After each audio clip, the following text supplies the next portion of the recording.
Hello, everybody. This is our first help video on J3.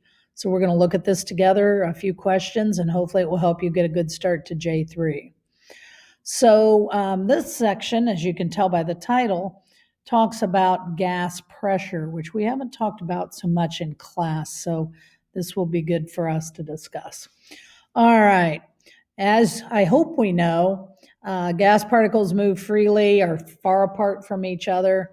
And this is a good fact to know. The space that a gas takes up is mostly empty because there's few particles for the entire space. All right. Again, gas particles are moving quickly, moving randomly. They travel in straight lines, which is indicated by these arrows, but they will collide with each other. As it says, the collisions occur frequently because the particles are moving so fast. So let's look at this first question. What do we think about gas particles? As it says, we'll select all that apply. Well, we know they're always moving, or I hope we know, so we're going to click that. They rarely collide. Well, it says up here that they are colliding. Collisions occur frequently, so that is wrong. And gas particles are tightly packed together. Well, hopefully you know by now that that is with a solid, not with a gas. So we just have one answer there. All right.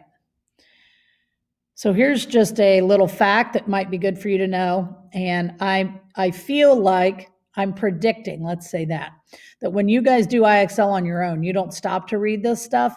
And I wish you would, especially some of you are thirsty for knowledge and want to know more. This is the kind of stuff that will really help you throughout this year, but then as you go through in your science career in later grades.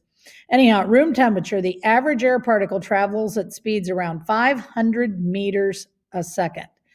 So to put that into perspective, that's 1,000 miles an hour. I would say that's fast. All right. When gas particles collide with the wall of whatever container they're in, the particles push on the walls. Now, this is all new information, folks. So together, they call what's called gas pressure. It's what makes objects like bike tires, beach balls, basketballs, anything that's inflated. That's why they're inflated, because of the particles colliding with the walls. So the gas pressure depends on both the total force and the area that it's spread over. So the more force there is, the higher the gas pressure. That just makes sense. So let's look at these questions.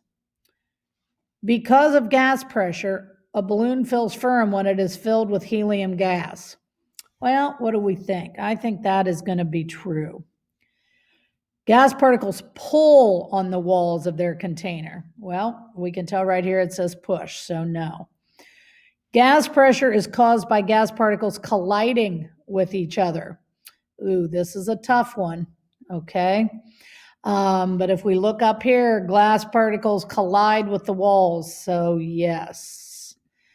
Ooh, but that says with each other. Well, we'll have to see.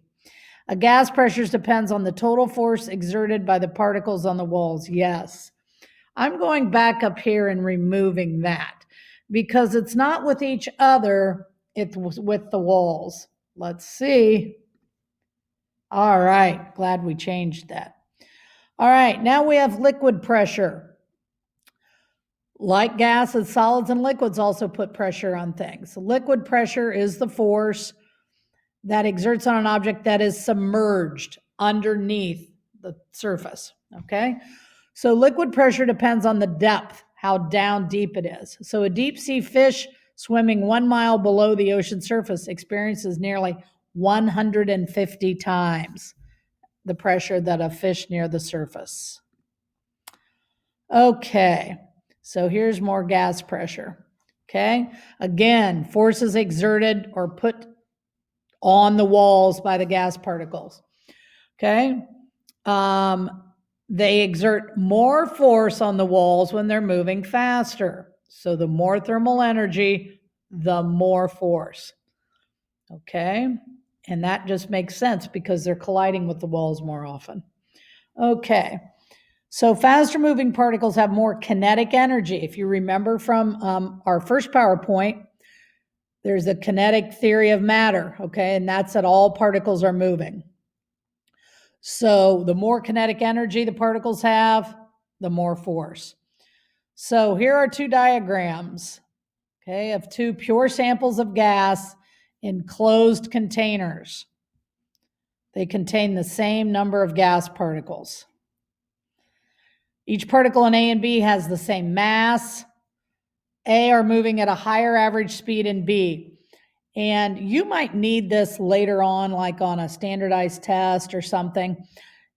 Many of you might know this, but just in case you don't, notice these lines here that indicate speed versus these. There's what, 4 of those and only 2. So that's showing you that these particles are moving more quickly.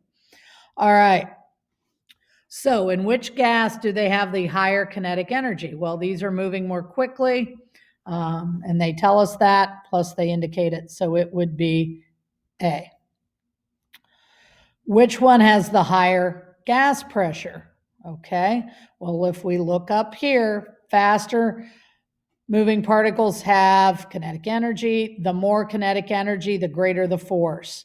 So we're going to say A, and we hope that that's right. All right. Okay, let's say one more. All right. A heavier particle has more kinetic energy than a lighter particle moving at the same speed. And we will get into that next unit, Unit 5. I know it sounds weird, but we needed to start with 6 because of sound and light. So we'll do Unit 5 next, and that's all Newton's laws of motion. So we'll learn all of that. But the heavier particle exerts a greater force when it collides with the walls. That makes sense. So we have 2 samples of a gas in identical closed rigid containers. Each sample contains the same number of particles, okay? They're moving at the same speed, okay? Each particle in gas B has more mass. That's why they're indicated as bigger than A. So in which gas do the particles have the higher kinetic energy? Well, if we go back up to our reading, a heavier particle has more kinetic energy. So that would be B. And then it wants to know which has the higher gas pressure. Well, okay, and a heavier particle exerts a greater force, so that's going to have a greater pressure. So we're going to choose B and submit. All right, we're going to stop there for today. Hopefully that helped a little more. We will pick up from here tomorrow, okay? As always, please reach out if you need anything. Get this IXL done. I'm hoping these help you. It's just great information.